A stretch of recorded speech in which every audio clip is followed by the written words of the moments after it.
So we finished modes of thought and have gotten a sense for how Whitehead wants to enlarge the dictionary. And I wanted to offer a few thoughts on the last two chapters in particular, Nature Alive and the final chapter on philosophy and the aim of philosophy. Whitehead's describing a universe wherein the terms subject and object become not only correlative, but asymmetrically so. He gives a vector to creative advance and to the dipolarity between subject and object, between physical and mental. He gives it a direction such that there is a kind of evolution which would unfold, where subjects are always enjoying experience and subjects are always perishing, becoming superjects, which are objectively immortal, which affect the future, which subsequent subjects in their self-enjoyment of immediacy in the present will have to inherit and do something with them. And so subjects are constituted by their feelings of objects. Objects are the perished feelings of subjects. And this relationship Whitehead's trying to describe, this process Whitehead's trying to describe, whereby subjects and objects are constantly passing into and out of one another, is part of what Isabel Stengers is talking about and what grammarians would talk about in terms of the middle voice, where it's not clear whether the subject is acting upon or being affected by the object. And if you consider the view of a coastline along an ocean from above, and you can see the waves coming in, and there's a rock outcropping, right? And you can imagine how the waves coming in would kind of hit this rock and curl around, right? As the wave crashes into the shore. But if you look closely, and you can see this in my audiobook of Modes of Thought, the video I have for after the introduction, majority of it is such a view of a coastline from above. And you can see how, if the rock is the subject in this proposition, the water, the waves, are affected by the rock, right? But the rock is also affected by the ocean. Its very shape over the course of, many years, decades, centuries, has been given to it by the pressure of the water. And the rock is not only affecting the ocean by shaping how the wave crashes to the shore, but you can also see rippling out from the rock itself in all directions, both towards the shore and back out towards the ocean, is this other wave pattern, this other vibration. And the thing about water that's so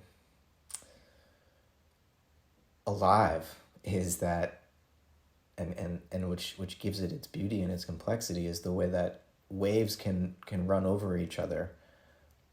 Sometimes they interfere with each other, but sometimes they don't. They just run in independent directions, as if totally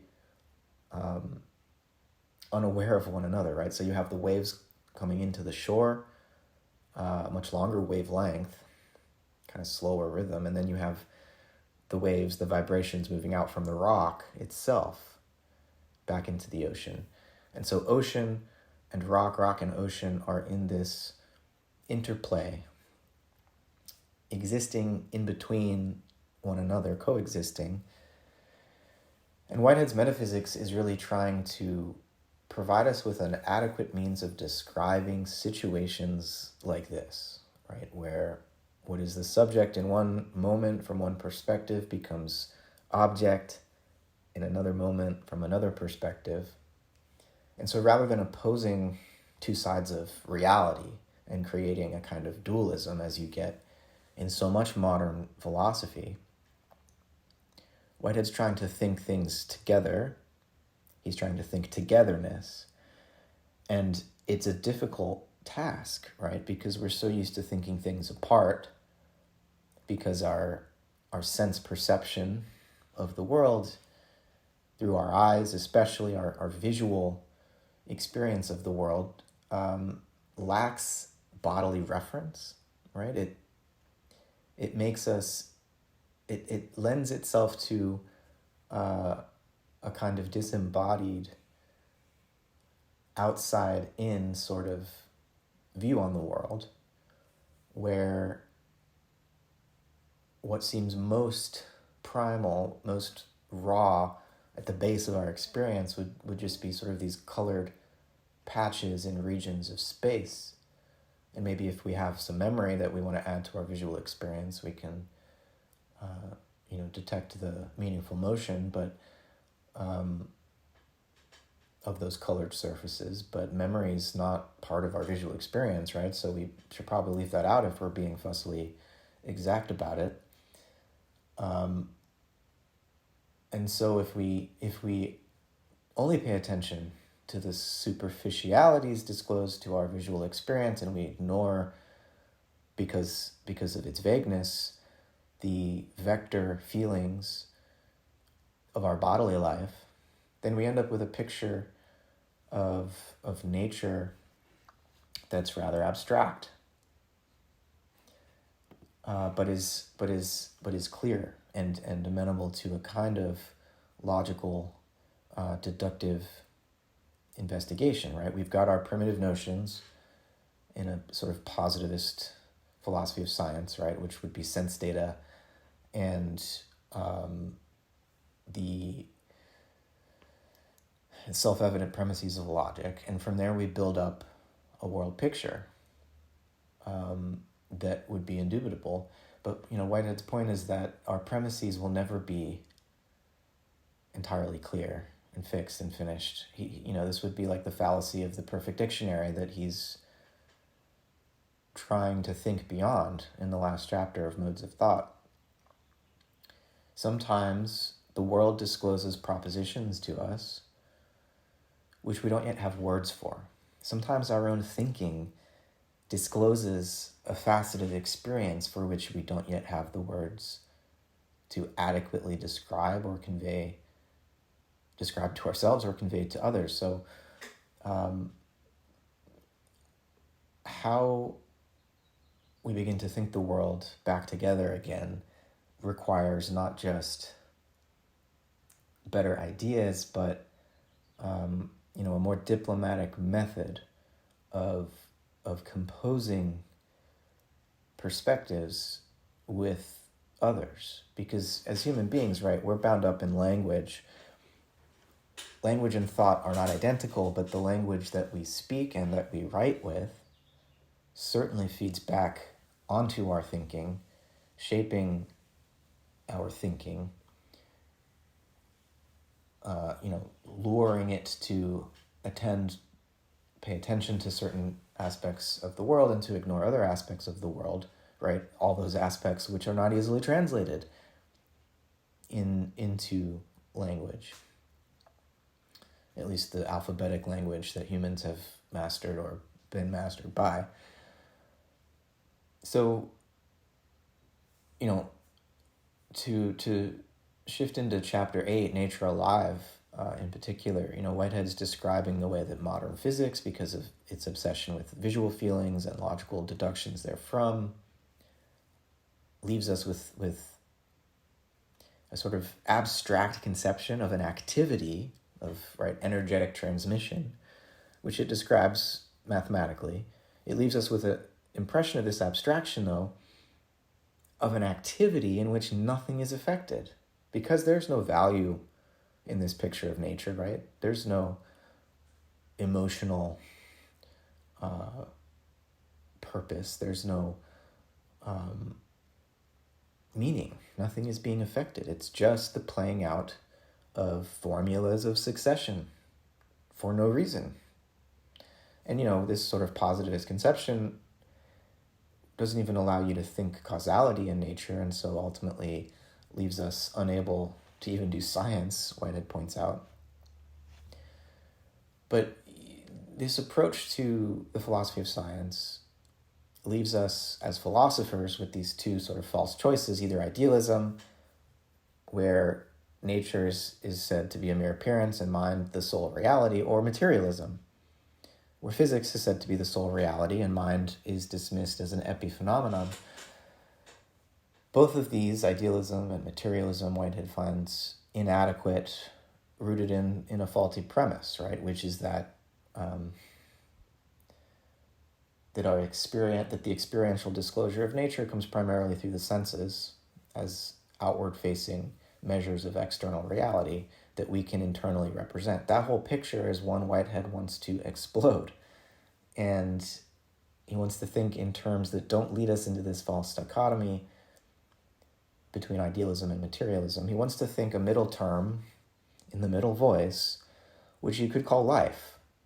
And for Whitehead, life includes individual self-enjoyment that arises out of a process of appropriation. In other words, the inner life of an organism is, at the same time, an internalization of its environment. What we might call, in the case of a human organism, the soul, the living personality that inherits each moment of its life history as valuable and leans into a future with purposes that it is seeking to realize. It has aims and it's creating itself. These are all aspects of life that Whitehead thinks are present not only in the human being, but throughout the biosphere and indeed all energetic process back to the beginnings of the universe. And so in order to affirm this about nature, we need to go deeper than just our sense perceptions of surfaces in motion. We need to go into our bodily feelings, because for Whitehead, it's in our bodily feelings that human experience is most intimately in contact with the actualities of nature. What's going on in our own bodily feelings is an exemplification of what's going on throughout the natural world, right? The transmission of energy is also a pulsation of emotion. It is in the case of our own bodies, right? And Whitehead wants to generalize that and say, this is a kind of evidence. It's not sense perception of the external world, it's bodily feeling of our own moment-by-moment existence, inheriting ourselves and being infused, inheriting ourselves and being infused by our environment. There's an experiential dimension that's born from this. This is the life of nature. And Whitehead wants to say, while physics doesn't need to attend to this in its models, when it interprets those models ontologically, it's going to need to bring life back in. So in chapter 5 of Making Sense in Common, Stengers introduces Whitehead's idea of propositions. Whitehead does not dwell explicitly on his concept of propositions in modes of thought. He mentions them, but he really develops this important idea in Process and Reality, and we'll see it a bit when we read some chapters from Adventures of Ideas. But Stengers gives you enough to go on here to understand that, well, first of all, a proposition in Whitehead's sense is not the same as a sentence or a judgment made by a conscious human being. Most logicians do construe propositions in this way as verbal statements. The cat is on the mat, right? Socrates is a man, etc. And propositions are then treated in terms of their implications, what can be deduced from them, and so on. Whitehead is generalizing this notion far beyond just logic and giving it a more aesthetic meaning, rooting it in our feelings far below the level of what we can explicitly verbalize. And a proposition in this context, it still does involve what he would call a logical subject or an actual entity that is indicated by the proposition, and a predicate or a predicative pattern, which is an eternal object or a possibility that's being related to the logical subject, right? So in a sentence, there's a subject and a predicate. Whitehead's propositions also have subjects and predicates, but again, he's generalizing this beyond what we can verbalize. A verbal statement, an English sentence, even a mathematical equation, is only vaguely capturing the sort of propositions that Whitehead's trying to draw our attention to.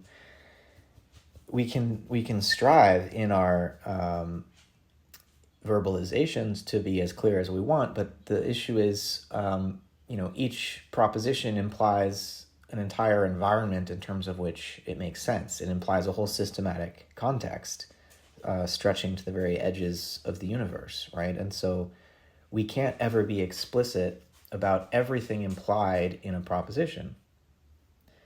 But they function as, even if they're kind of vague for our conscious attention, they function as lures for feeling. And they are a hint to us that abstraction is not just something added to reality by human beings, right? Abstraction is part of nature. Propositions are part of nature, part of the way actual occasions of experience interpret their own experience and relate to one another, far beyond the edges of the human world. And it's Whitehead's way of talking about how possibility is active in the natural world, right? That nature is not just a collection of already actualized bodies banging into each other. Nature and physical process is itself pregnant with possibility, right? There is a sense in which causal transaction in the physical world and the chemical world, in the world of single cells, that there's a way in which what is felt in each moment also contains some absence, some sense of what was not but could have been, right? And this is what gives value to experience at all levels in nature. And Stengers wants to really emphasize the extent to which Whitehead's metaphysical account of propositions and propositional feelings, like how we feel about a particular proposition, the way that this is a kind of somewhat difficult to grasp at first, zigzagging pattern that moves back and forth from actual facts to possibilities, to maybes, right? Because a proposition is itself a hybrid entity, Whitehead will say, sort of straddling the difference, holding the tension between actuality and potentiality, between actual occasions of experience or facts and possibilities for experience, eternal objects, in Whitehead's terms. Propositions bring the two together, right? Because you have logical subjects synthesized together with predicative patterns, right? The patterns are the eternal objects, the possibilities, which are qualitative, but also can be quantitative and mathematical, which are applied to actual entities, which we encounter in in our bodily feelings, as well as in our sensory perceptions. But the thing is, sense perception, as Whitehead's been going on about in modes of thought, is more superficial, right? It gives us more of the predicative patterns than it does a sense for the concrete actualities. And so when we think about the structure of a proposition, we can connect it with these two types, these two modes of perception, and we can recognize that the logical subjects in a proposition are usually felt in terms of their causal efficacy in our bodily feelings, whereas the predicative patterns, the color, the smell, the dimensionality of that we attribute to these logical subjects, that comes in the predicate. So Whitehead's trying to develop a tool here for us to think about the propagation of possibilities through the actual world, right? That's what he's trying to get at with this notion of propositions. And Stengers is trying to elicit a practical application, right, from this concept Whitehead's developed, applying it to what she calls the contact zones, or what she, borrowing from Donna Haraway, calls the contact zones, where subjects and objects, right, are passing into and out of each other.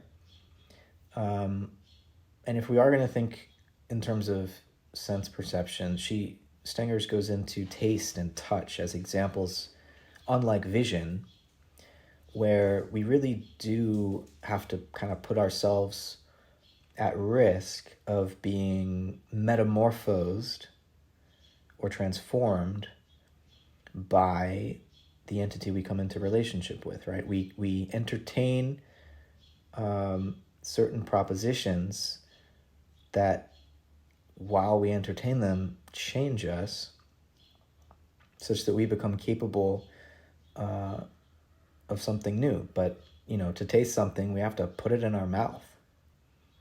And so there's no going back from that, right? Whereas when we look at something, we can keep our distance. We can begin to imagine that we're a subject set apart from, standing above objects. But when we consider propositional feelings at the level of these more ancient sensory systems, right, taste and touch and so on, we can't help but be transformed by the entertainment of such propositions. The proposition, being the taste of rosemary, or the smell of the leftovers in the Tupperware in the fridge, to be affected by the propositions which reveal themselves when we engage in these sensory encounters, will change our nature at our core. So unlike logical propositions which we could consider and reject or accept, when it comes to propositional feelings, in the way that Whitehead is referring to them, we cannot stand at a distance from them. In order to, if we admit them into feeling, then they are now part of our subjectivity and will forever be objectively immortal in the life history of the society that is our living body. So this really does put us in the middle of things again and force us to engage in this zigzag activity where we're speaking, we're thinking, we're feeling in terms of the middle voice, right? We're not sure, am I acting? Am I being acted upon? Well, both, right? This is what Whitehead's propositions allow us to think, or force us to think, however you want to look at it. And Stengers is introducing this concept, right, again, to apply it to collective decision-making, or what she calls generative apparatuses, or palavra, or agora, the agora, where we come together, we gather to be concerned with a proposition. A proposition gathers us into this apparatus, and we engage there in the generation of a decision. And, from Stenger's point of view, because she's pushing against this idea that we're just a subject or just an object, that we're a oppressor or an oppressed, that we're a victor or a victim. She wants to put us in the middle of things, in between agency and passivity, so we can recognize, right, this middle voice and speak from the middle voice, so that we can be prepared to participate in something, in a decision that will not belong to us as individuals, right, but that will cause each of us as individuals to metamorphose into someone new, to become part of something new. And this isn't necessarily always a positive thing, and we have to be vigilant, right, about how abstractions affect us, how our abstractions affect others. We can become seduced by and even fed upon by ideas, by our abstractions, but abstractions can also vitalize and inspire us. And so we must learn to think with the consequences of our ideas. And, so for example, there are generative apparatuses that allow us to make decisions together, that cultures have developed over time. And these apparatuses are what we think with. An example Stengers gives is, the whole institution of the military can transform citizens into soldiers, right? Willing to kill and die for a cause. The neoliberal marketplace can transform people into rational, autonomous individuals trying to maximize their own profit and seek their own self-interest, right? This is the way in which an apparatus and the propositions it affords for our thinking and feeling and action, this is how we can be transformed in such context, right? She's trying to think the human being, like Whitehead, the human soul, in the context of a body, in the context of an environment, in the context of these apparatuses that transform us, right? And this is the situation of existing as an organism, and we're trying as human beings to become more conscious of this situation, and through the effort of philosophizing and through philosophical diplomacy, to facilitate decision-making processes that are as sensitive as they can be to the effect of abstractions on the flourishing of life, human and non.